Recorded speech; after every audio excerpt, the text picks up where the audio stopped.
Elizabeth and Philip have been the heart and soul of this country. Most heads of state do not last as long as Elizabeth and Philip. They have a record-breaking relationship that has weathered triumph. The young couple happily share the supreme day of their lives with their countrymen. And tragedy. Philip said, well, I'm like a bloody amoeba, you know, I don't exist. Grief. We have seen throughout Britain and around the world an overwhelming expression of sadness at Diana's death.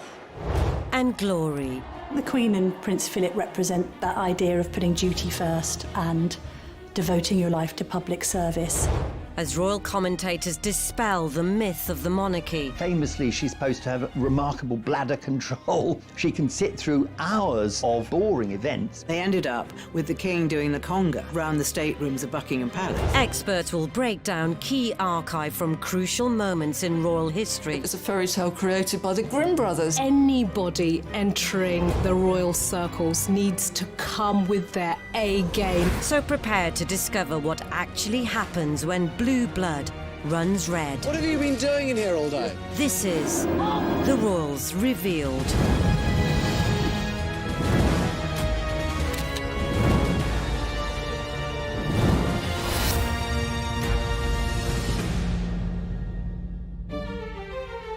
In this episode, it's revealed how the Queen and Prince Philip have stoically kept the monarchy going. I think the most remarkable thing about Elizabeth and Philip, they are a team, and as they've got older, the sense that they're a team has become more distinct. And they are also willing to hold on to tradition while also behaving in progressive ways that we can then relate to. So I think that might be the magic combination. Their consistent devotion to duty, monarchy and marriage for over 70 years. They're probably more in touch with the people than any other sovereign has been before. They look upon her as reassurance. Has made them the world's most recognised royals. If you talk about the royal family, people immediately think about our royal family. But more importantly, the parents of our nation.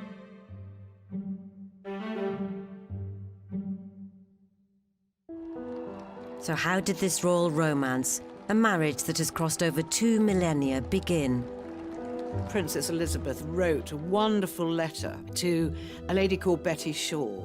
She explained their meeting. She said, we could have met on several occasions, but the only time I really remember meeting him was when I went with my parents to Dartmouth Naval College. Since 1863, Dartmouth Naval College has been the training ground for the best the senior service can produce. Here, cadets and even future kings have literally learnt the ropes before graduating as officers for a life at sea. While Father was doing official duties on the passing out parade, Prince Philip was charged with looking after the princesses, and he showed them around the place. But perhaps this was not a chance meeting. Well, Dickie Mountbatten was a great kingmaker, and he loved to enable people to get together. So what he obviously thought, what my nephew needs is a wonderful, rich, titled wife. Well, I mean, you couldn't get better than Princess Elizabeth. I think this photograph of Elizabeth meeting Philip for the first time, Elizabeth was only 13, and that's very much the age when a lot of girls have crushes. And to be given this 13-year-old girl to sort of go off and play with for the rest of the day, you can almost see in his body language a kind of that slight exhaustion that an 18-year-old boy would have. Oh no, it's just the worst of all options. But they hit it off. I mean, it's a bit of an old chestnut that Philip impressed Elizabeth because he could jump over a tennis net. The young but confident princess knew what she wanted and was determined to marry Philip. I think the decision of the relationship was all Princess Elizabeth. She's the one that fell in love with Philip. She's the one that decided, this is the only man in my life. But interrupting this budding romance was an event that would change not just their lives, but those of millions of couples and families around the world.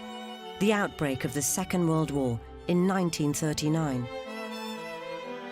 Philip's first posting was as a midshipman on HMS Ramillies in 1940 in the South Pacific.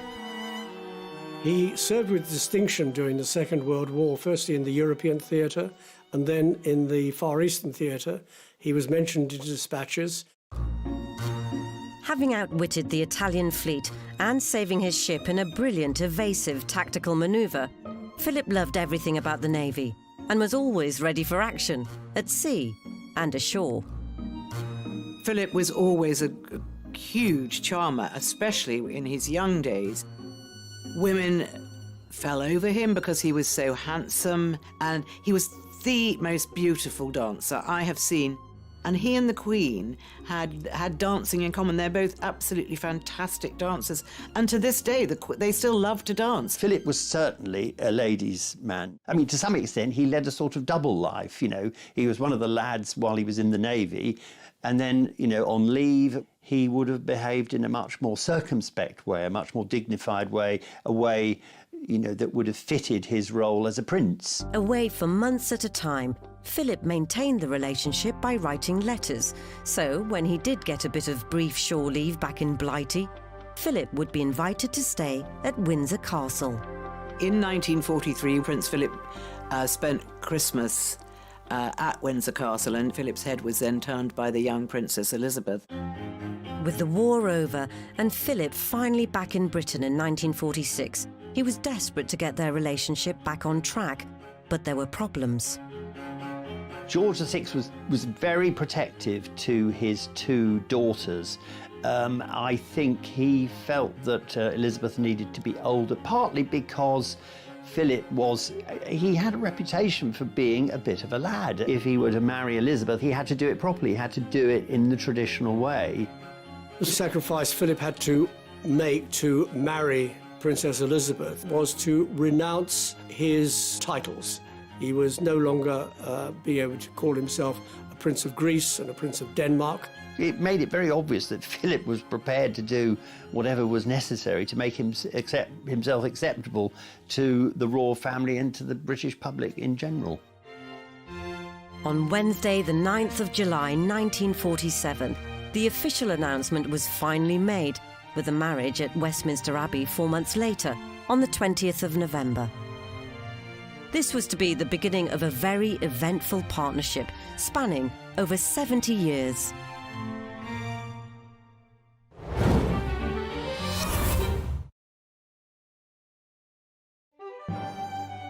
After Philip and Elizabeth's marriage in 1947, They proceed with a brilliantly uniformed mounted guards through throngs estimated at 2 millions.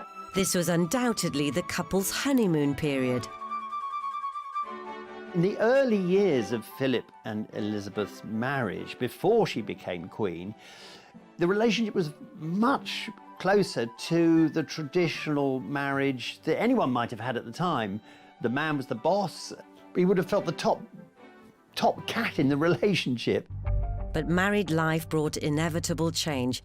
Philip was a distinguished and serving naval officer who had just become a member of the British royal family. There was a sense that Prince Philip was delighted to be married, but felt somewhat cast adrift in his own career. Was he going to be a full-time working royal in support of a then young Princess Elizabeth? Was he going to continue with the Navy, and if so, what was he going to do? In an attempt to maintain his independence, Philip also kept up something of a bachelor lifestyle. So I think there was a sense when he first married into the royal family that he felt a little bit trapped and didn't really want a huge entourage around him scrutinising his every move. One way of escaping the royal routine and palace pressures was the Thursday Club. Philip had his male friends. Amongst them was the photographer Barron. And Barron introduced Philip to something called the Thursday Club. When people got to hear about the Thursday Club, they imagined it was some sort of place where the men got very drunk and then went off with all kinds of women, which actually wasn't the case. There was a lot of sort of male laughter and drinking, but there wasn't womanizing. It was all high jinks, but essentially harmless. Elizabeth even referred to the Thursday Club as Philip's funny friends, but seems to have accepted he was a man of his time and background, just as she was of hers. Philip himself said she's incredibly tolerant and understanding. When they were first married, he was allowed to go and do his thing because otherwise it would have been very difficult for him, always playing second fiddle to Elizabeth and being this person in the background without not really having a role. Despite the clubland capers, Philip and Elizabeth were quick to produce an heir. Prince Charles was born in 1948. He was the first baby born to a British heir presumptive in 1,000 years. But Philip was still a serving naval officer, keen to advance his career, and in late 1949 was posted overseas to Malta as first lieutenant aboard HMS Chequers. Probably the happiest time was when Philip was posted to Malta, and Elizabeth spent months there. She did. Well, these weren't flying visits. She really enjoyed it. It was an exotic location. Because you forget being queen in waiting, being a member of the royal family, there are a lot of constraints. And when you live abroad, some of those constraints either disappear or they change. Philip took work seriously, making his new ship, HMS Magpie, one of the finest in the fleet. But the best times were when the couple were together, or at least nearby.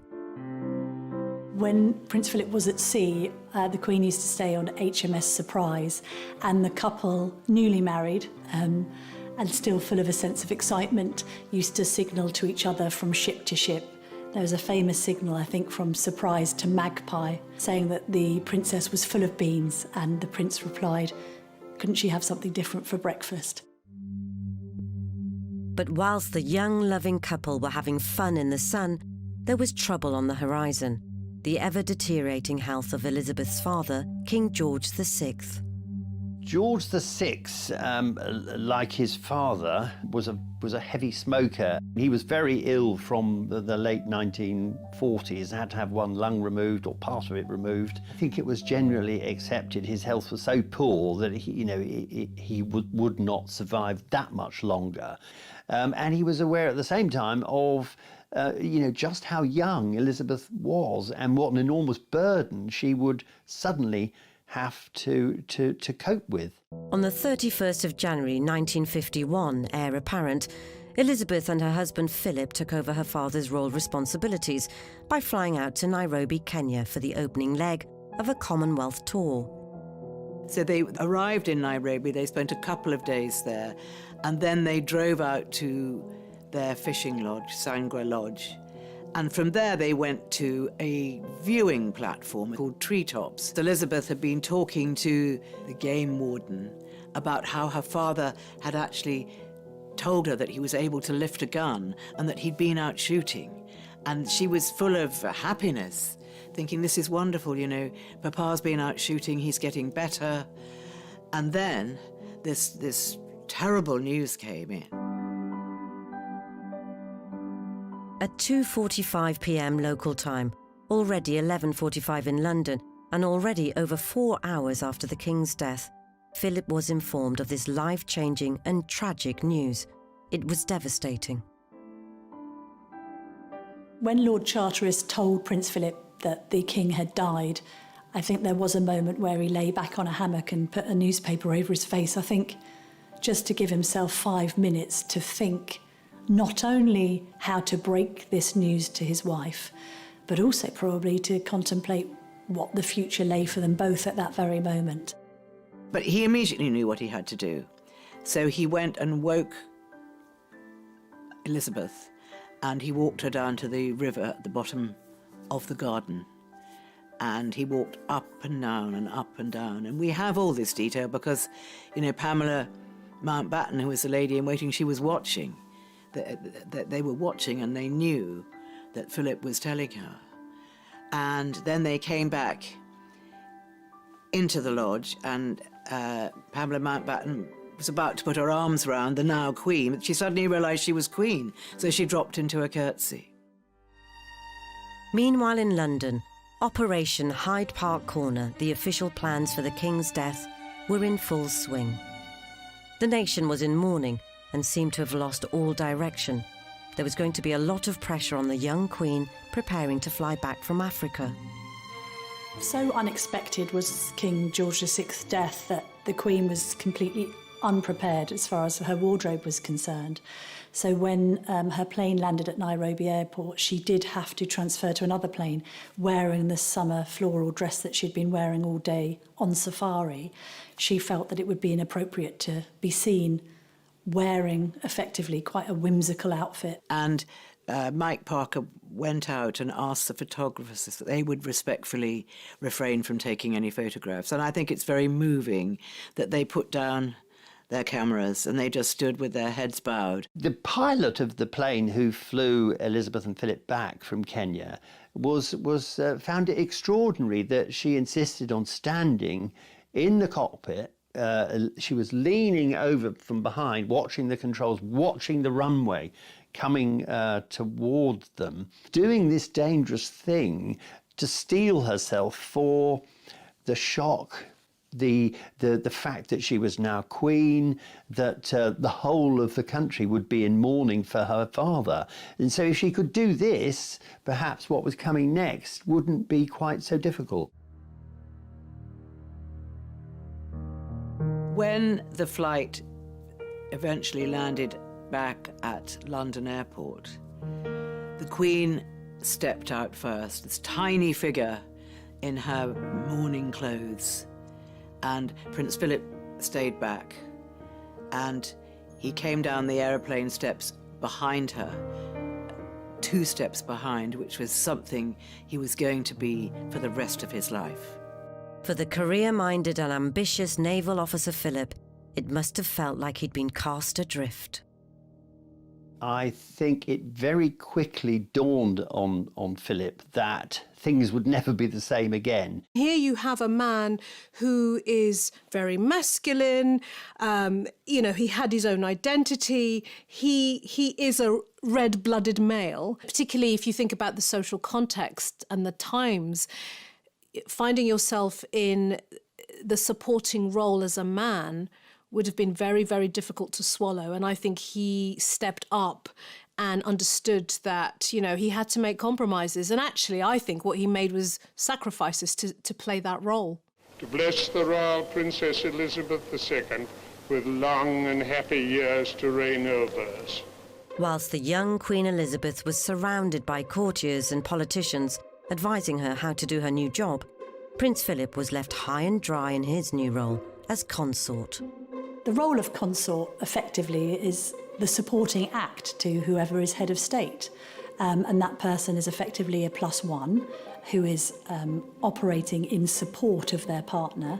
And that effectively means putting a lot of your own ambitions on hold or cancelling them altogether. In Prince Philip's case, of course, effectively having to end his own naval career in support of the Queen. Philip needed advice about how to behave as a consort, and the only available mentor was Prince Bernhard, 15 years in the job as consort to Queen Juliana of the Netherlands, and helpfully, a distant cousin of the Queen. And he gave Philip some very wise advice, basically saying, look, whatever you do, it's going to be wrong. And whatever you do, you're going to be criticised. And whatever you do, it isn't going to be the right thing. And people will be very envious of you and they'll be wanting to, to find out anything that you might do wrong. So he said, what you've got to do, old boy, is you've got to have skin like a rhinoceros for this game, and then you'll survive. Having already been excluded from affairs of state, a new blow for Philip was the news that his children, Prince Charles and Princess Anne, who had been born in the summer of 1950, would not bear his name. Philip was extremely anxious that his own children should bear his own name, and that was Philip Mountbatten. But the Mountbatten name sounded too Germanic.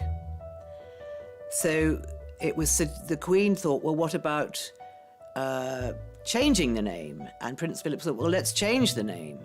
But the government of the day didn't like that either. Then the Queen thought, well, maybe we could have Mountbatten Windsor. But no, that wasn't acceptable either at this stage. So in the end, they were just called Windsor. And this upset Philip hugely, because he famously said, well, I'm like a bloody amoeba, I don't exist. The next inevitable milestone for the young couple would be Elizabeth's coronation, an event that would seal their fate for the rest of their lives. Philip felt completely left out now. He felt that there was no place for him in this massive thing that was happening around and for his wife. And he was made the chair of the Coronation Commission. And in fact, actually, he did one thing in that role for which historians have always been immensely grateful. He was the person who came up with the idea, and there was a lot of opposition to this, that the coronation should be filmed, it should be televised. He was very, very keen on getting the monarchy into the 20th century, albeit in 1953 it was the middle of the 20th century, and he was very much for it, and he persuaded the Queen to go along with it, and she agreed. Which is why we now have footage of one of the most important coronations of the last century, given that it's led to this record-breaking reign by Elizabeth. After years of war and austerity, the nation's hopes were pinned on the young Queen Elizabeth and her dashing consort Prince Philip. This, the greatest of all royal couples, began the tough task of carving out solid roles for themselves and making their mark on history.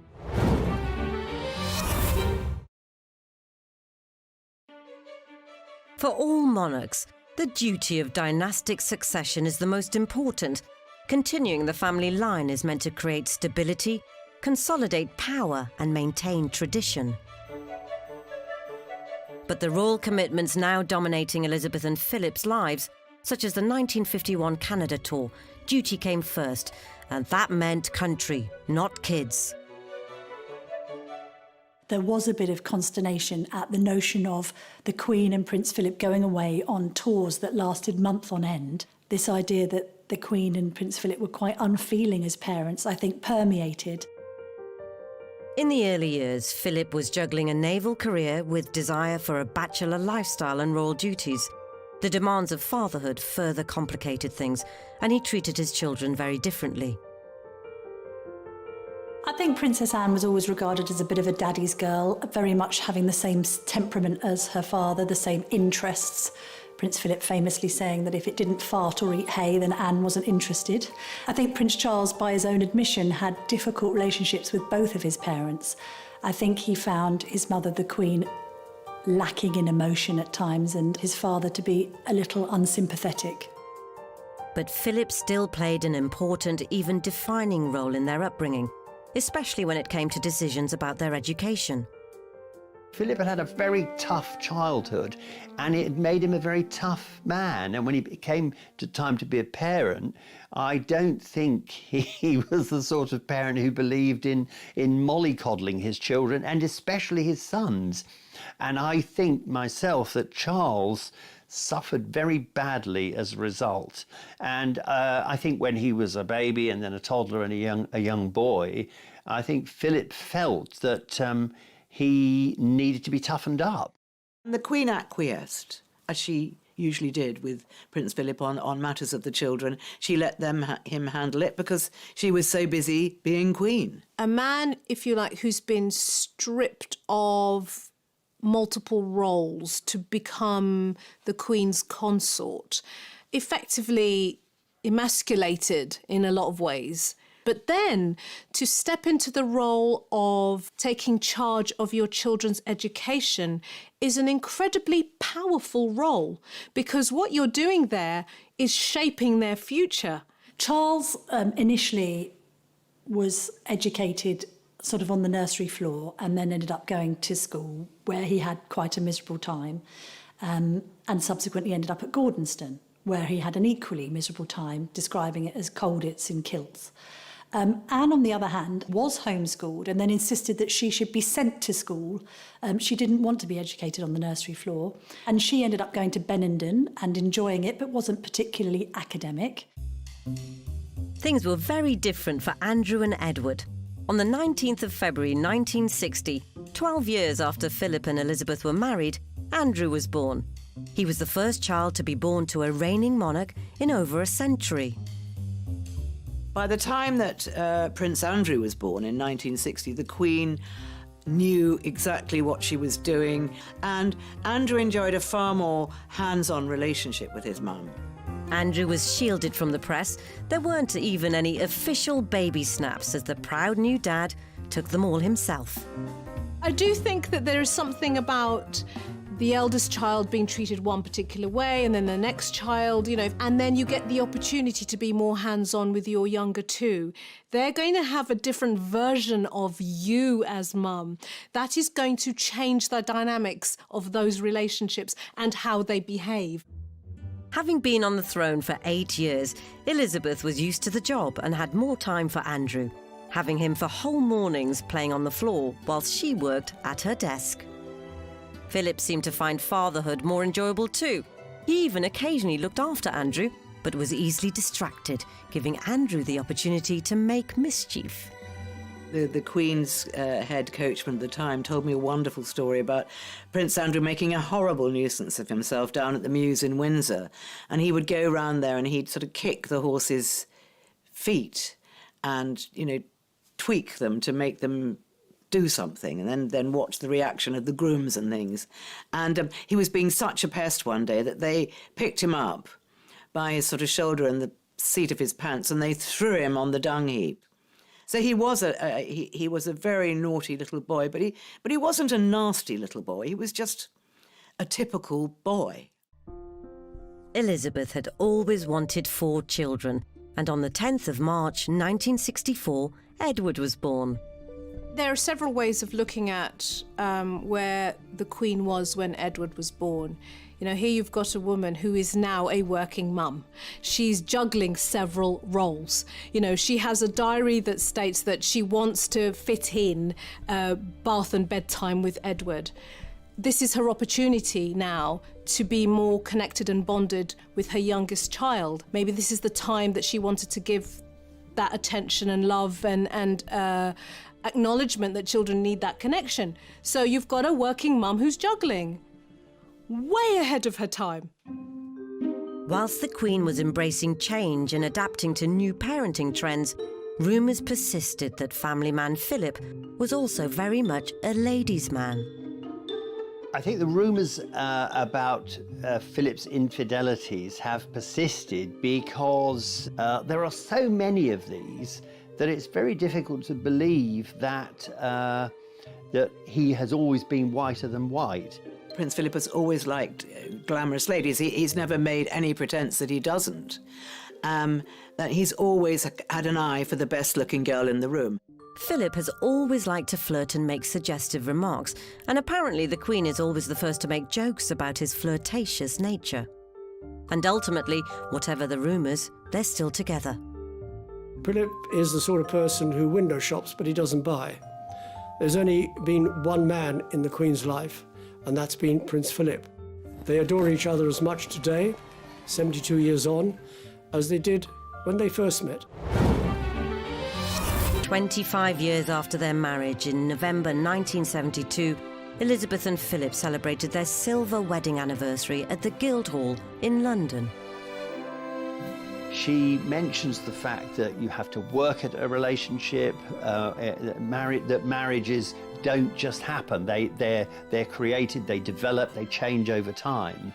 And it's almost as if she's acknowledging that Philip, for all the difficulties of being the consort and being 2 steps behind always and not the most important player, she's acknowledging that Philip was able to do it. Philip stuck with it. He may have wandered and strayed now and then, but he was still there.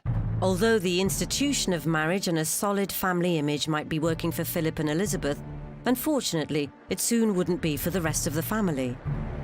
Well, family's everything to the royals, really. I mean, it's a family, but it's also a firm with major and minor shareholders. And what's interesting is that the institution survives beyond family crises, and there have been many over the years. And the Queen has even had to take evasive action against her own beloved children in a bid to protect the institution. The first cloud on the horizon for our first family was in 1987, when Prince Edward announced his decision to drop out of his Royal Marine training after just 4 months. When Edward made his momentous decision to leave the Marines, the one person that was actually very supportive of him was his father. Prince Edward is said to have coped well with the physical side of things here. After the initial shock, the training apparently was no more of a problem for him than for anyone else. If the reports are true, it was the long-term prospect which caused him to reconsider his future with the Marines. The Queen took the news with icy displeasure, and the Queen Mother saw it as a dereliction of duty. But Edward's father's reaction was surprising. Well, I think everybody thinks that Prince Philip is this very hard and difficult man, which indeed he can be, but he's also very sensitive, and he has a very warm relationship with his youngest son. He's always been there for him, perhaps in a way that the Queen's always been there for Andrew. What's interesting about Prince Philip stepping in may be much more about Prince Philip's journey as a parent. He has had a relationship with his older son where he pushed him down a particular path and persuaded him to go to schools and wanted him to be less emotional than he was. And maybe he learnt something in that process. Parents make mistakes, and if you learn from them, good for you. And maybe this was one of Philip's learnings. But Edward's shocking decision was nothing compared to the scandalous year of 1992. Not only did Princess Anne divorce Captain Mark Phillips, but the Duchess of York was about to put her foot in it. Literally. Fergie had been caught topless, having her toe sucked by her financial advisor, Johnny Bryan, in the south of France while Andrew was away. Pretty unfortunate story. And she was going into breakfast, and she was stopped from going into breakfast by a private secretary, suggesting what was actually in the pages of the newspapers, in the tabloids, that it might be a good idea if Fergie went back to London rather than staying at Balmoral, which she did, and she went back pretty quickly. The family were aware of all the pictures. They weren't going to raise it with her. It was left to the private secretary. But yes, I think she was deeply embarrassed by that, that she didn't just let the family down, but she let herself down and her husband down as well. During the same period, someone else receiving unwanted press scrutiny was Princess Diana. When Diana was in her most difficult stage, which was probably during the period, you know, when the marriage was really going wrong, and it was what we called the War of the Waleses. Diana was doing terrible damage to the institution of the monarchy, which is what Prince Philip had given up his whole life to support. And it was just the endless headlines. A divorce, however painful, was inevitable. But after its announcement, things just got worse. I think what's interesting about 1992 is the palace completely lost control of the situation when it came to the War of the Waleses. The prolonged crisis that engulfed the royal family created a vacuum that was only filled by news coverage and speculation. It was like the greedy monster that kept on needing to be fed. I think at the point where Diana decided to collaborate with Andrew Morton's book, Diana, Her True Story, and indeed give the famous Panorama interview, the Queen's patience was wearing rather thin. As a result, tension was visible at Royal Ascot as the second instalment of Morton's book was rolling off the press. Diana was always the most telling with her body language, and she could say more in one pose in a photograph than most of the royals said in a lifetime of footage. And so we see Prince Philip at Ascot looming near Diana. Now, this is a different Diana to the one that we saw at the wedding, because by now she's a lot more womanly. So she's wearing this very high fashion outfit, very loud spotted outfit, elegantly and with utter confidence. The mouth has dropped and she looks slightly reflective. So clearly the illustration of a rift between those two characters going on there. After 45 years of marriage and thinking the worst must be behind them, in 1992, everything seemed to be going wrong for the royal couple. 1992, of course, will forever go down in history as the most appalling year for the royal family. 3 out of 4 of the Queen's children divorce. A lot of the salacious details concerning the breakdown of these high-profile marriages is played out in the tabloids. And then to cap it all off, Windsor Castle nearly burns down. 4 days later, at the Guildhall, the Queen delivered her sympathy speech to a standing ovation. It has turned out to be an annus horribilis. I think that speech really resonated with the public, who were grateful that the monarch was willing to acknowledge how dreadful the previous 12 months had been. Ordinarily, you expect the Queen to keep calm and carry on and not point to the glaring errors that have been made by her own children.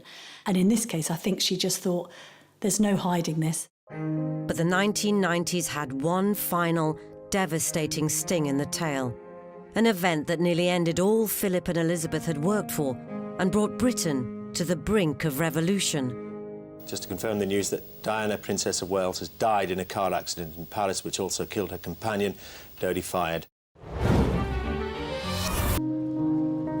Undoubtedly, the biggest challenge to the marriage of Philip and Elizabeth, and more importantly to the monarchy, happened in the early hours of the 31st of August 1997. Just to confirm the news that Diana, Princess of Wales, has died in a car accident in Paris, which also killed her companion, Dodi Fayed. If in life troublesome and difficult for the monarchy, in death she became a force beyond control. And for the royal couple, it brought all their sacrifices and tireless work to the brink of ruin. When she died, the whole of Britain and the whole of the world became hysterical with grief. And this was not predicted at all by anyone, least of all the royal family. When there's this huge national feeling, it has to be channeled through the monarch. And Elizabeth, or this was the perception, wasn't doing her job. Very, very, very disgraceful, I find their behaviour. Very disgraceful. Well, I think it must be very, very cold-hearted not to have a flag up. I think it's a disgrace on the whole royal family. It wasn't helping that Tony Blair, the Prime Minister at the time, was much more engaged with public sentiment. The people everywhere, not just here in Britain, everywhere, they kept faith with Princess Diana. They liked her, they loved her. They regarded her as one of the people. She was the people's princess. His people princess speech was very, very clever. And he spoke before the Queen spoke, but she was following a royal tradition that when somebody dies, you close ranks, and it's family, and the only two people that really matter are the children left behind. Whatever the truth, it captured the press's imagination, and the Queen, and especially Philip, didn't like it. Secluded in Balmoral, Scotland, Elizabeth was stoically keeping to royal protocol, whilst Philip looked after their bereaved grandchildren.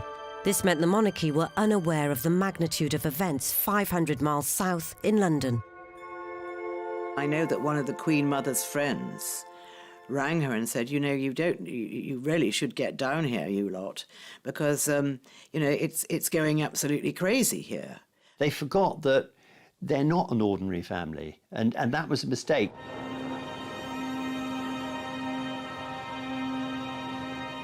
When they finally returned to London, the Queen was shocked.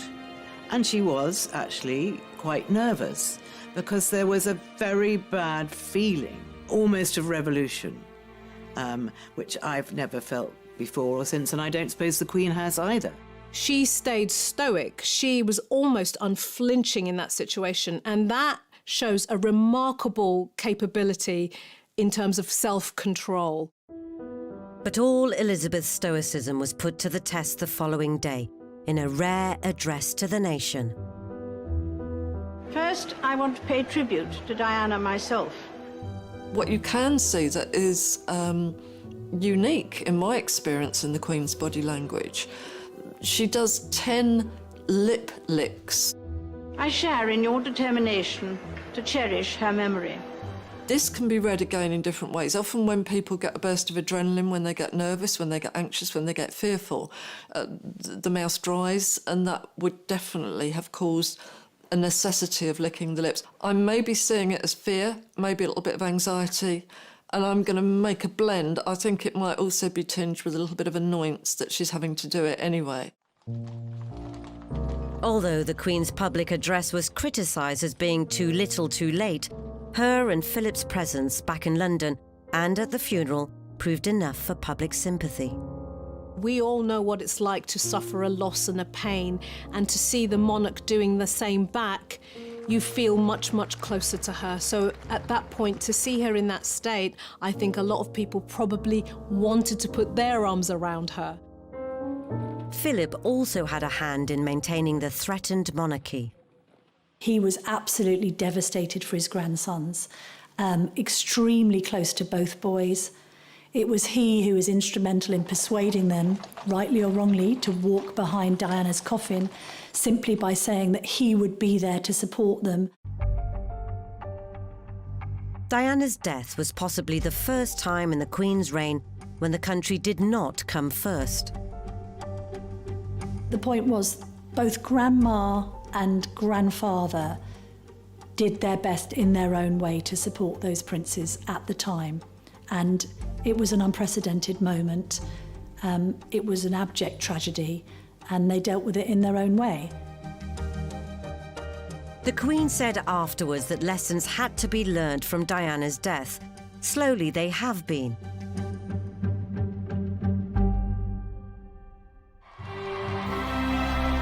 And it's worked, with affections reaching new heights in 2012 for the Queen's Diamond Jubilee. That's absolutely brilliant. So we're thoroughly enjoying it. As you can see, the kids have really made a day of it. As the Queen and Duke have become older, more of the royal duties have been passed to the younger generation. William did resist for some time becoming a full-time working royal. He wanted to spend his time in the military. He also wanted to be that air ambulance pilot and achieve a career of sorts on his own terms. But inevitably, when your granny is approaching her 90s and you're married and you're starting a family, there's an emphasis on you having to step up to the plate. I think now the Cambridges are very much admired for the fact that they have sacrificed everything in order to serve Queen and country. The Queen's very conscious of the fact that her father wasn't around long enough to tutor her. You've got to remember that she was 25 when he died. So she was still fairly young, and William is doing a very good job what he's doing at the moment, and he is learning the ropes. After working tirelessly from the sidelines, another royal is now stepping into the limelight. I think Anne has carved out a very definite role for herself, and I think, like her mother, she has put duty very much in the spotlight. You know, she rolls her sleeves up and she gets stuff done. Safe in the knowledge the future of the monarchy is in good hands, Philip stepped down from royal duties in August 2017 at the tender age of 96. And that's a pretty good age to keep going, but there comes a time when, yeah, even Prince Philip had to hang up his spurs. Philip's retirement signified the end of being seen 2 steps behind the Queen, a position he's held as the Queen's rock for nearly 70 years. The coronavirus crisis, I think, has given the whole world pause for thought as to what a 94-year-old and a 99-year-old should be doing in terms of their contribution to public life. We want the Queen to remain visible, but at the same time, few would begrudge her putting her feet up a little.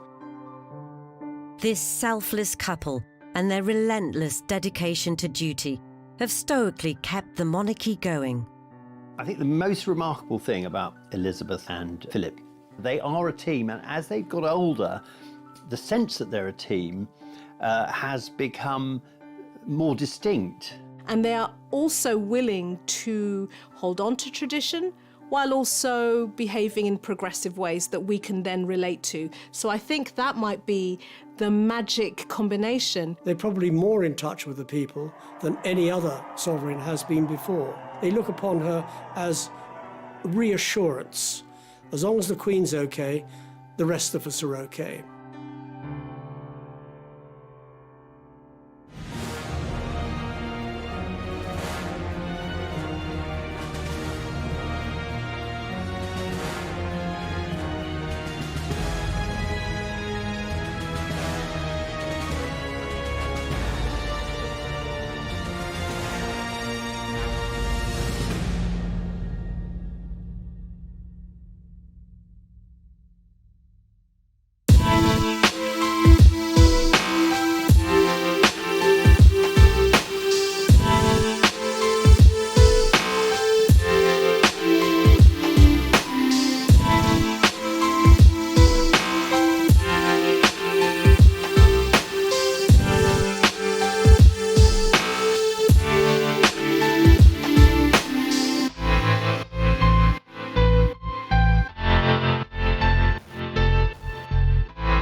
giấy hiên nhà lắng nghe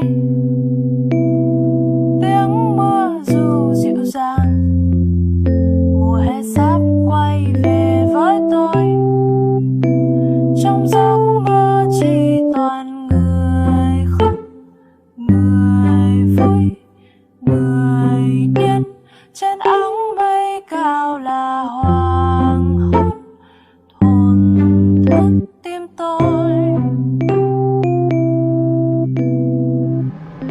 Những ngày qua tôi ngồi lặng thinh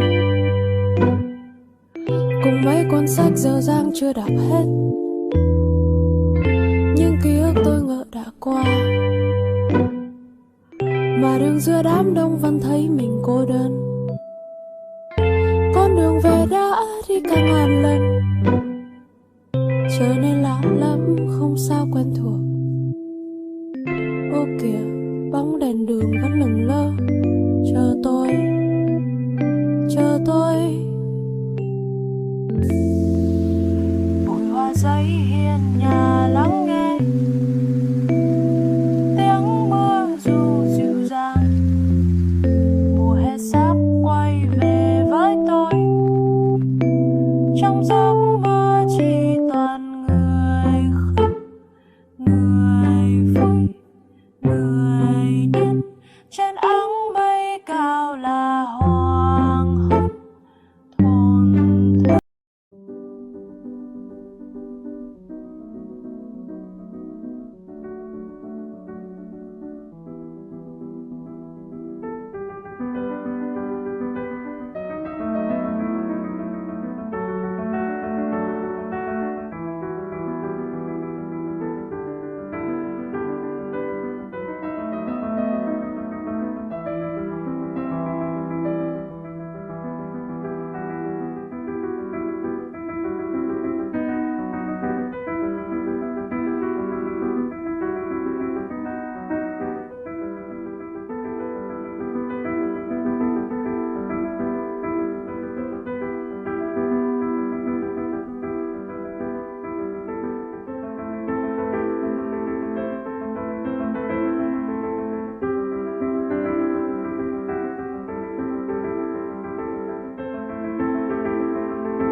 A way, that would have fitted his role as a prince. Away for months at a time, Philip maintained the relationship by writing letters. So, when he did get a bit of brief shore leave back in Blighty, Philip would be invited to stay at Windsor Castle. In 1943, Prince Philip spent Christmas at Windsor Castle, and Philip's head was then turned by the young Princess Elizabeth. With the war over and Philip finally back in Britain in 1946, he was desperate to get their relationship back on track, but there were problems. George VI was very protective to his two daughters. I think he felt that Elizabeth needed to be older, partly because Philip he had a reputation for being a bit of a lad. If he were to marry Elizabeth, he had to do it properly. He had to do it in the traditional way. The sacrifice Philip had to make to marry Princess Elizabeth was